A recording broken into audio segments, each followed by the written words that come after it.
नमस्कार शेतकरी बांधवांनो, मी कुमार आफ्ताब इन्नूस अतार महात्मा फुले कृषी विद्यापीठ अंतर्गत कार्यरत असणाऱ्या कृषी महाविद्यालय पुणे येथे चतुर्थ वर्षात शिकत असून आज आपण जैविक नत्र स्थिरीकरण योजना कृषी महाविद्यालय पुणे यांच्या माध्यमातून फॉस्फेट सोल्युबलायझिंग बॅक्टेरिया याबद्दल माहिती घेणार आहोत। चला जाणून घेऊया याचे फायदे। फॉस्फरस हे पिकांसाठी मुख्य अन्नद्रव्य आहे।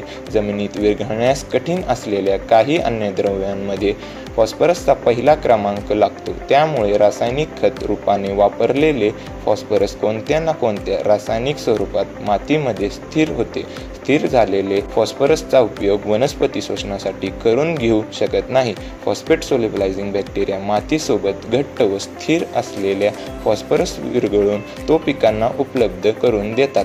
फॉस्फेट सोल्युबलायझिंग बॅक्टेरिया पिकांच्या मुळांजवळ सेंद्रिय आम्लांची निर्मिती करते आणि जवळजवळ जमिनीतील 85% फॉस्फरस पिकांना उपलब्ध करून देते। फॉस्फेट सोल्युबलायझिंग बॅक्टेरियाचा उपयोग आपण बीज प्रक्रिया करताना करू शकतो।